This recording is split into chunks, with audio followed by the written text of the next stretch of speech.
delegated job. We split 3 gusts of talk. This is the last one. I'm doing this one.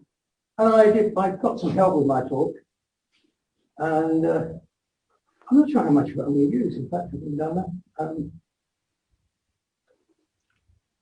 I was thinking about, particularly when you get moments like we've got around our world at the moment, of the issue that one of the things that causes a lot of problem in our world is fear. Fear and of distress. So when there's a problem like we have, some people will use it and create a culture of fear and an element of fear by publishing information that makes people frightened. Now, why they do that, I don't know. In some cases, it's because it is just a complete attempt to distract things. And I was thinking to myself, well, religion's really meant to be a comfort and something that helps you in life. And then it came to me, and I got this really, and it comes back to me. You know, Karl Marx once wrote that religion is the opium of the people. It promises something that allows you to forget what you face now. Written in the days of the grinding poverty of the era, the Victorian era, I don't know if anybody watched the SBS wonderful program, The Slums, the Victorian slums, and saw what people lived like, and how they lived just a moment away from not being able to survive a day, let alone a week. He wrote that at that time. Of course,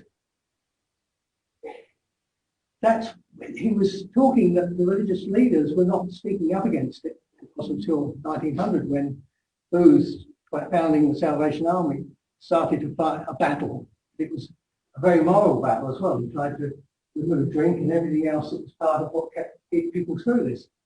And he decided he'd try and help.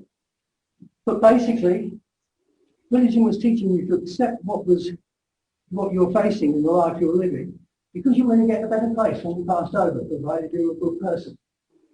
And interestingly, it's clear to me from reading the words of the actual great teachers, it wasn't what they taught. It wasn't what they said. Jesus never said, put up with it. He was actually a revolutionary. He existed. He said, you should love one another. You should not, if you seek wealth, you should share it. You should help people. You should be working with people to make life better. You should accept all people within the religion. He wanted to change the Jewish religion to accept everybody. And he wanted to be a religion of love and care. But of course, theologians soon dealt with that one. And they adopted the Old Testament as their favourite text. And they decided they would preach hatred in a way. And so did every religion seems to have come along. Based on what great teachers say and speak, they suddenly change what happens. Confucius. He didn't actually come from a very good time, but the Golden Rule is a lovely idea. Summarised maybe as do unto others as you would yourself. But that's a very simplistic view of it. But it was a nice idea, but he wasn't actually the religious part of it. Confucius is a philosophy, Taoism is a religion. And the two were always a little bit at odds, the religion and the Confucius thoughts. But we've had a whole range of teachers who taught us these things, and then, Jesus was that revolutionary, and then mankind gets the teaching. And we decide, in a way, I'll go back to Marx. Marx's teaching, if you take it, was originally a material version of loving one another and ensuring you help one another. So on both sides, mankind gets somebody's not muted. It creates problems. I'm trying to see where I am now. And wherever theology comes in, we lose sight of what we were meant to be doing as mankind. And we look around and we say, well, we're told that the teachings that they wanted us to do brought comfort.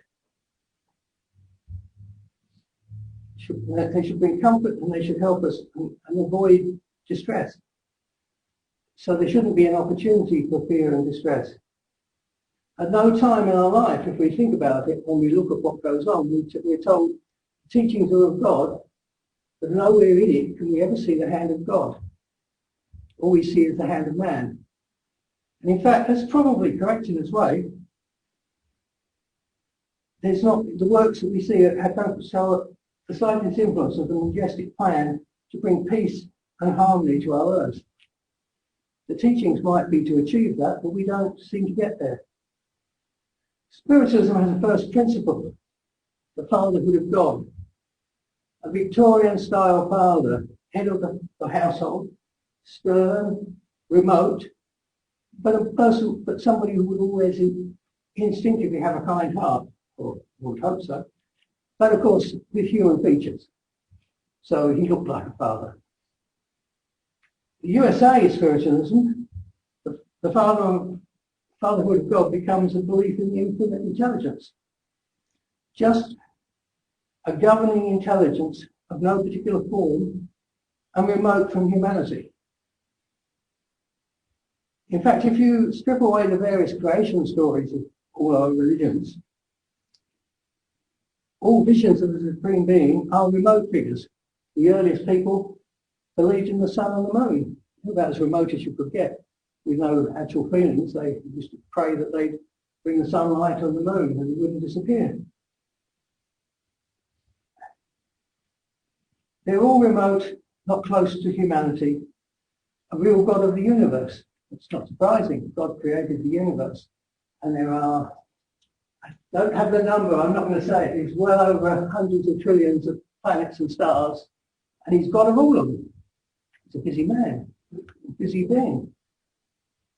However, to say to people, God doesn't really exist in the way you think it is, it's not a nice man sitting up in a chair, you sit on their knee, if you wanted to.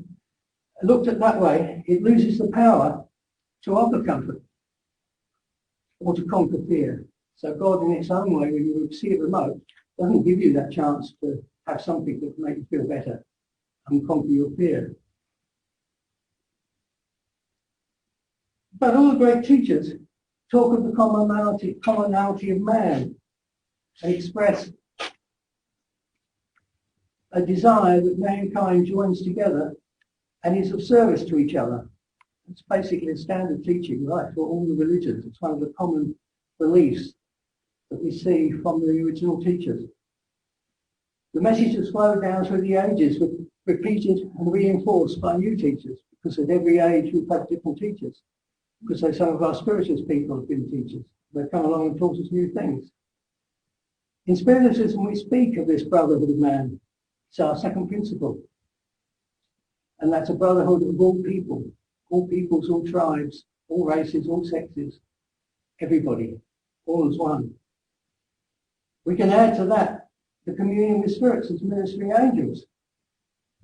We have the support available to us to provide comfort and conquer fear, which is around us from those of our loved ones and our other spirits beyond us. Because from the messages we give, from the messages we as mediums give, we prove that the human soul has a continuous existence. It goes on beyond death. Death is another human context, because we go on as a spiritual being and we can communicate. And other spirits on the other side have also communicated back with us. We are, in fact, more than a brotherhood of man. We're a brotherhood of spirit, in which all are equal. Whatever your status, you return to the spirit world as you came into it. None of the wealth that people have generated is going to go back to them.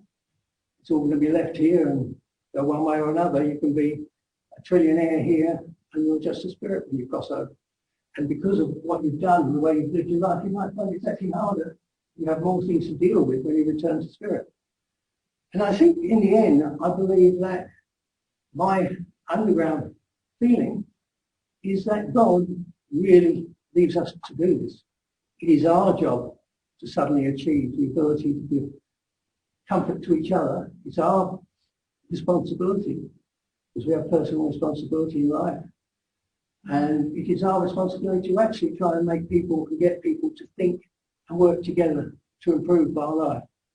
It's not God's job, it's the job of all humanity. And we struggle with it all the way through.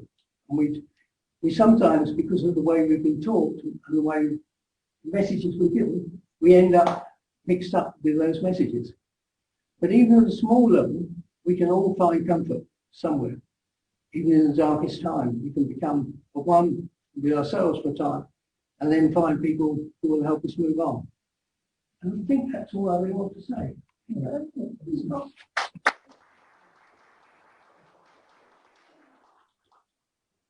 Thanks, Jim.